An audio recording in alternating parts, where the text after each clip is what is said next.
Hello बच्चों, कैसे हैं आप सब लोग। ये पार्ट 2 होने वाला है हमारे अकाउंट्स प्रीवियस ईयर क्वेश्चंस का।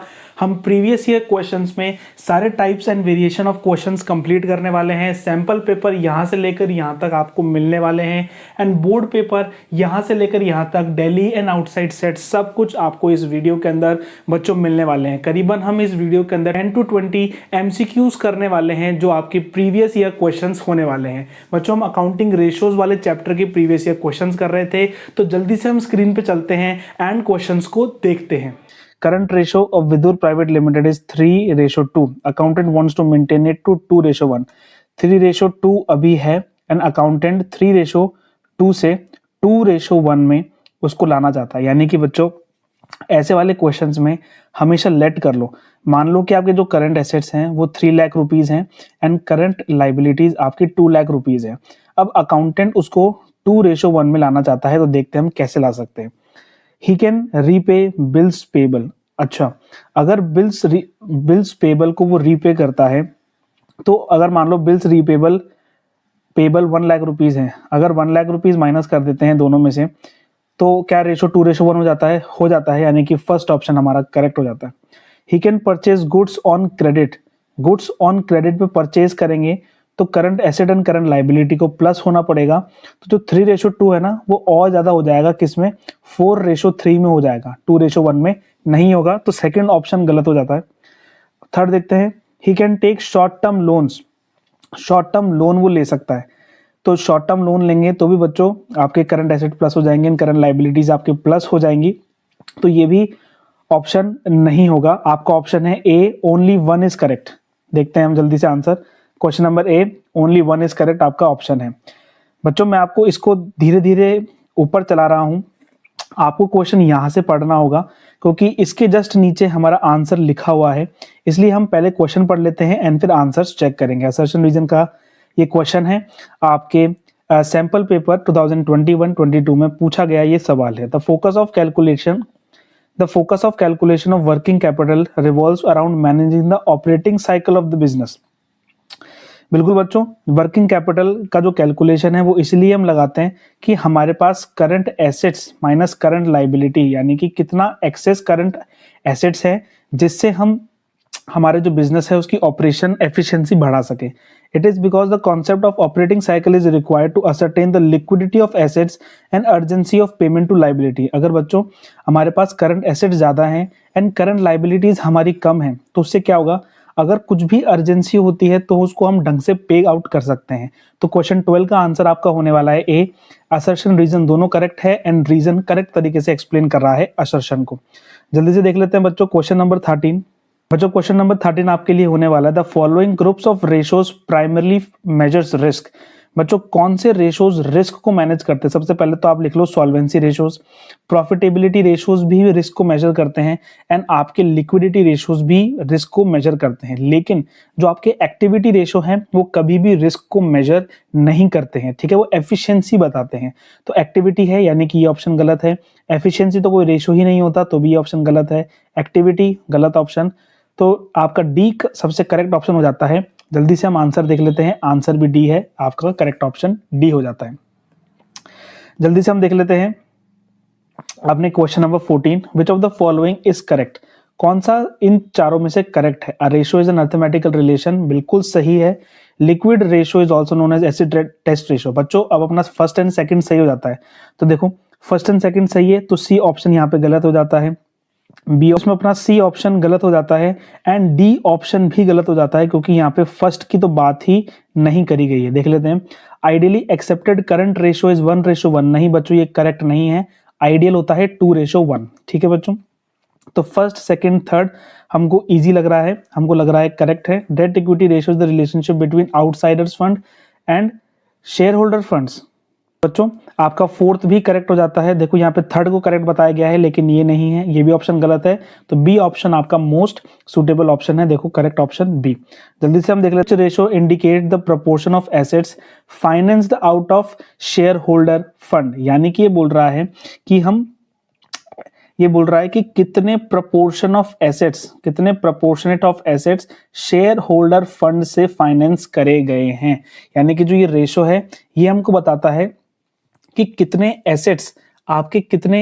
एसेट्स आपके शेयर होल्डर फंड से फाइनेंस्ड आउट करे गए हैं। तो डेट टू इक्विटी रेशियो नहीं होता, फिक्स्ड टर्नओवर रेशियो भी नहीं होता, total asset to debt ratio नहीं, प्रोप्राइटरी रेशियो का बच्चों ये फॉर्मूला आपके प्रोप्राइटरी रेशियो का है।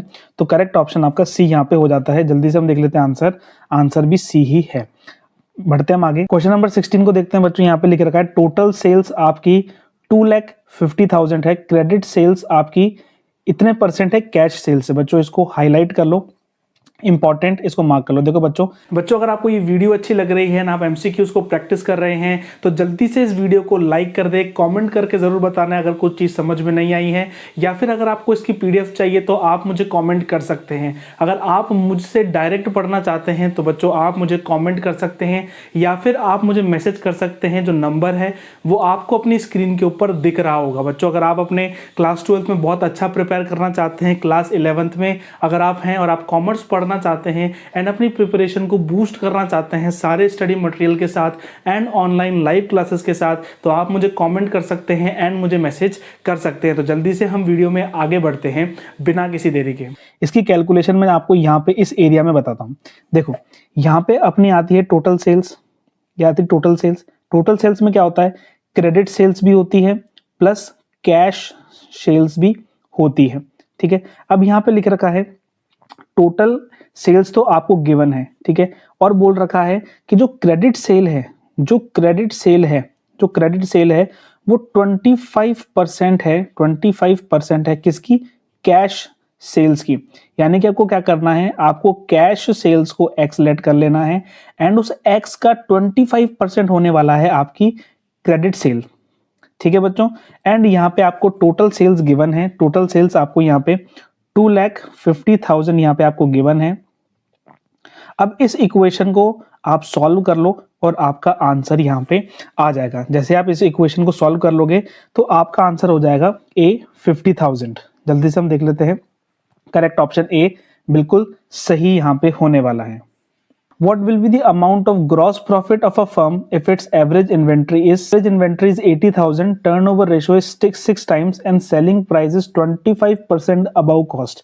देखो बच्चों यहाँ पे इन्वेंट्री टर्नओवर रेशियो यानी कि 6 upon COGS upon average inventory है 80,000।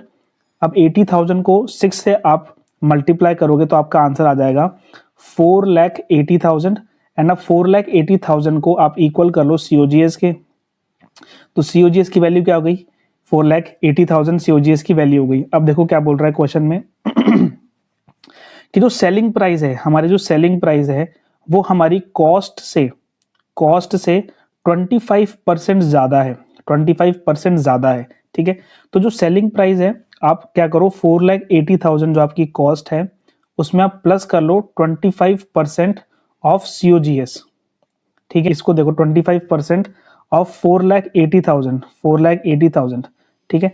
इसका 25% निकालोगे आप, 4,80,000 का 25% निकालोगे तो क्या हो जाएगा, ये हो जाएगा 1,20,000, ठीक है। 1,20,000 प्लस 4,80,000 कितना हो जाता है, ये आपका हो जाएगा 6 लाख। एंड यहाँ पे पूछा क्या है, यहाँ पे ग्रॉस प्रॉफिट पूछा है, तो ग्रॉस प्रॉफिट की जो वैल्यू है वो आ जाएगी 1,20,000। मैं होप करता हूँ बच्चों कि क्वेश्चन आपको बहुत अच्छे तरीके से समझ में आ गया होगा। अब हम देखते हैं question number 18। Given below are the statements, one labelled as assertion reason का क्वेश्चन है बच्चों, जल्दी से देखते हैं। Increasing in the value of closing inventory increases profit. अब बच्चों देखो क्लोजिंग इन्वेंट्री कभी भी आप अकाउंट बनाओगे तो यहाँ पे क्लोजिंग इन्वेंट्री लिखी जाती है, ठीक है, ट्रेडिंग अकाउंट में। यहाँ पे आपका ग्रॉस प्रॉफिट आता है। जितना आपकी क्लोजिंग इन्वेंट्री ज्यादा होगी उतना आपका जो ग्रॉस प्रॉफिट है ना वो ज्यादा होगा। क्यों, क्योंकि यहाँ की जो वैल्यू है वो इंक्रीज हो जाएगी, यहाँ की वैल्यू इंक्रीज हो जाएगी, तो यहाँ की वैल्यू तो बिल्कुल सेम है, ठीक है। तो आपका जो जीपी है वो इंक्रीज हो जाएगा, यानी कि असर्शन तो बिल्कुल सही है।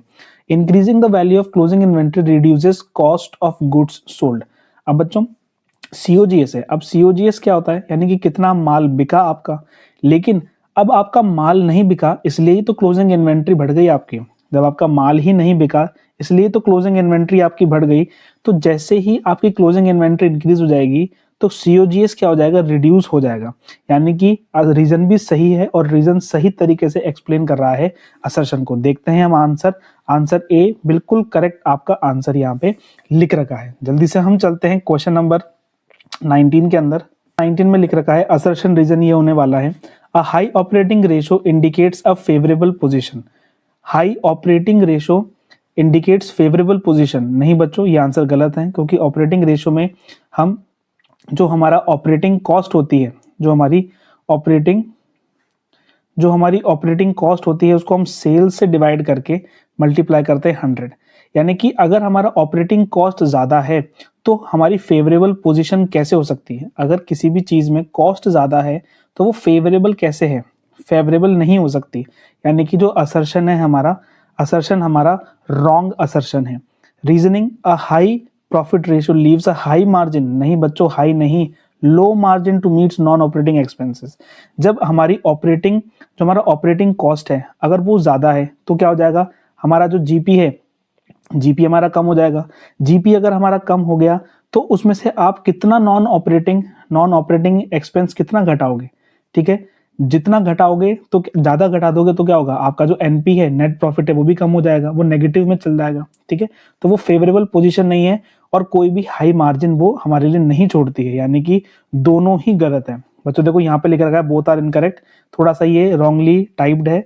अगर आपको ये शीट चाहिए तो आप इस वीडियो के नीचे कमेंट कर सकते हैं, मैं आपको ये पूरी शीट आपके व्हाट्सएप पे आपको प्रोवाइड कर दूंगा। जल्दी से हम देखते हैं क्वेश्चन नंबर 19।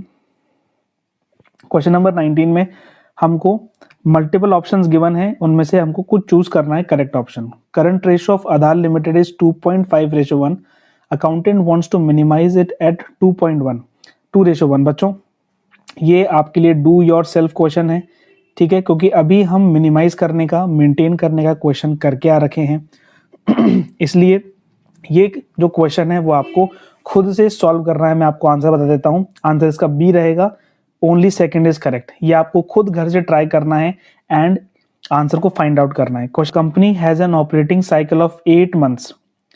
कंपनी की ऑपरेटिंग साइकिल कितनी है? 8 मंथ्स की ऑपरेटिंग साइकिल है। It has 2 accounts receivables 1 lakh out of which 60,000 have maturity period. बच्चों ये आपके जो फाइनेंशियल स्टेटमेंट्स हैं उस चैप्टर से ये क्वेश्चन है, कोई बात नहीं हम इसको कर लेते हैं।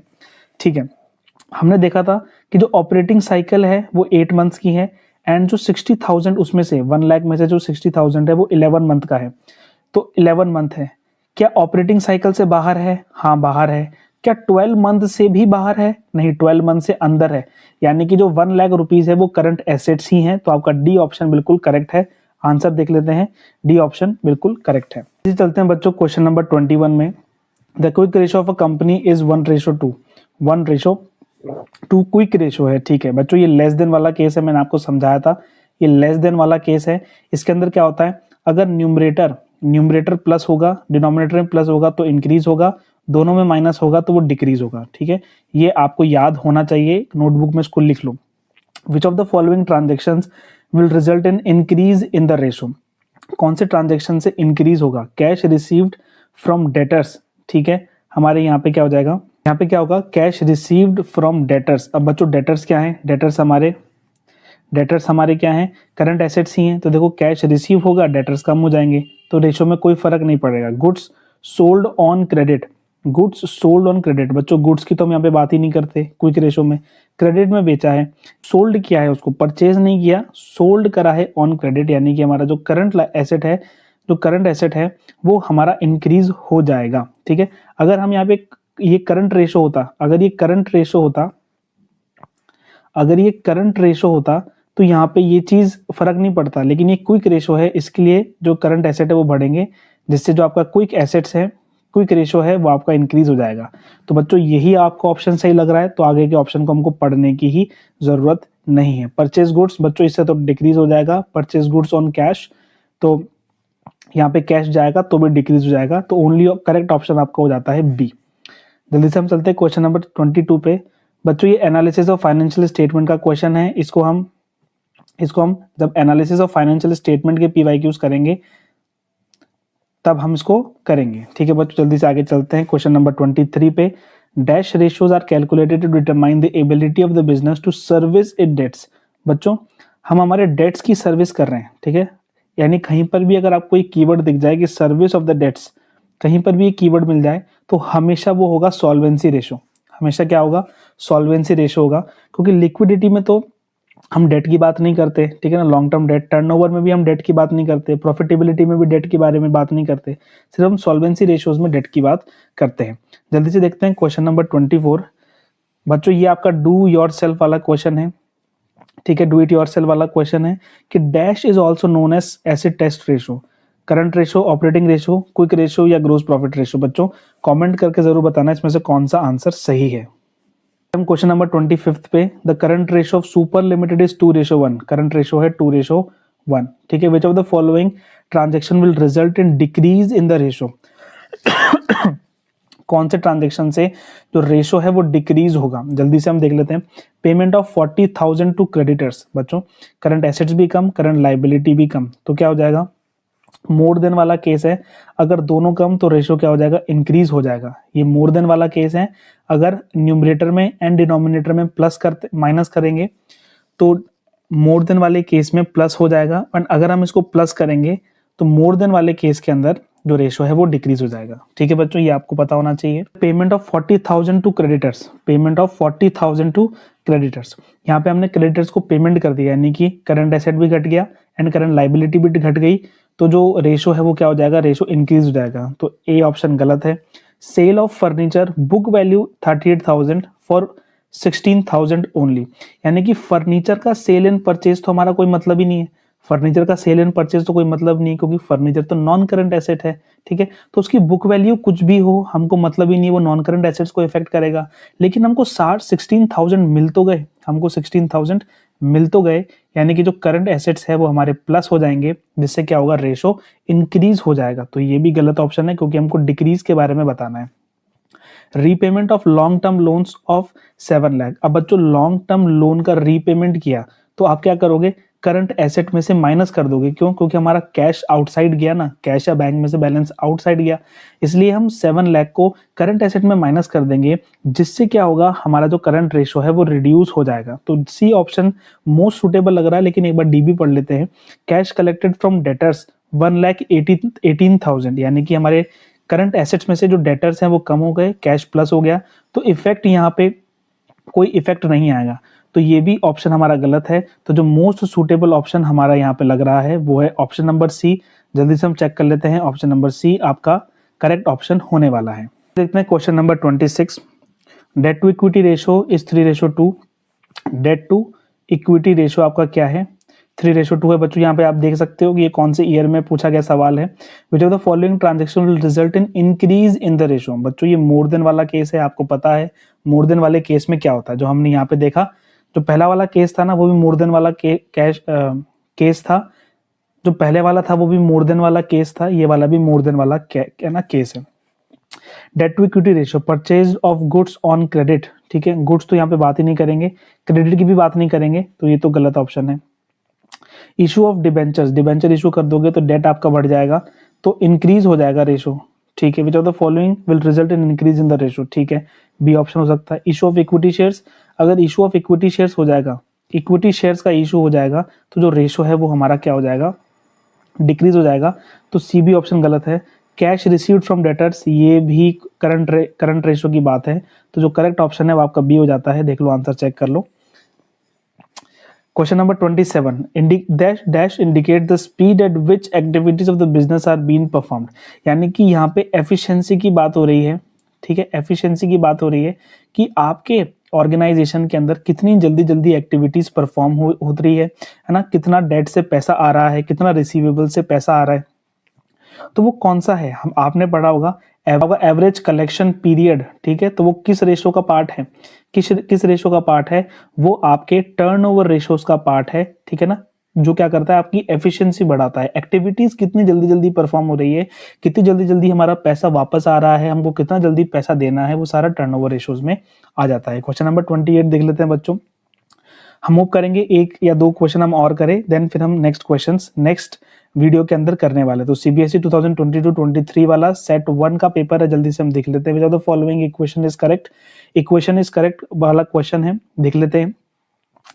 यहाँ पे COGS का रिलेशन पूछा था, equals to sales minus GP, sales minus GP, तो कौन सा ऑप्शन है? डी ऑप्शन यहाँ पे है, देखो यही करेक्ट ऑप्शन है, और यहाँ पे सब प्लस प्लस प्लस गिवन है, तो सारे ऑप्शन ये आपके गलत हो जाते हैं, डी ऑप्शन आपका सही हो जाता है। आंसर चेक कर लो।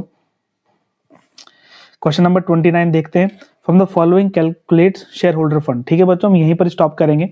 शेयर होल्डर फंड को हम कैलकुलेट करेंगे। शेयर होल्डर फंड में आपको पता है कि क्या क्या आता है। शेयर होल्डर फंड में हमारा equity share capital plus preference share capital plus reserve capital. ठीक है, रिजर्व जो आपका रिजर्व एंड सरप्लस है वो सारा आपका शेयर होल्डर फंड्स में आता है। जल्दी से देख लेते हैं। करंट एसेट दे रखा है आपका, करंट एसेट दे रखा है 20 लाख, नॉन करंट एसेट्स दे रखे हैं 40 लाख, तो टोटल एसेट्स आपके कितने हो जाएंगे? आपके हो जाएंगे 60 लाख टोटल एसेट हो जाएंगे। ठीक है, प्रोप्राइटरी रेशो, प्रोप्राइटरी रेशो बोल रहा है कि 25% है। प्रोप्राइटरी रेशो बच्चों क्या होता है? Share holder fund upon total assets. अब देखो आपका क्या है, 25% है। देखो अब हमको शेयर होल्डर फंड को निकालना है, यहाँ पे शेयर होल्डर फंड को निकालना है, ये 25% है, तो टोटल एसेट्स क्या हो जाएंगे? देखो शेयर होल्डर हो जाएगा 60 लाख इज इक्वल टू 25%, तो शेयर होल्डर फंड देखो कितना हो जाएगा? शेयर होल्डर फंड आपका 60 लाख का 25% हो जाएगा, यानी कि जो शेयर होल्डर फंड है वो आपका अमाउंट आ जाएगा डी, यानी कि 15 लाख। अगर आप 60 लाख को 25% से मल्टीप्लाई करोगे यानी कि आपको कुछ नहीं करना है, सिर्फ आपको क्या करना है?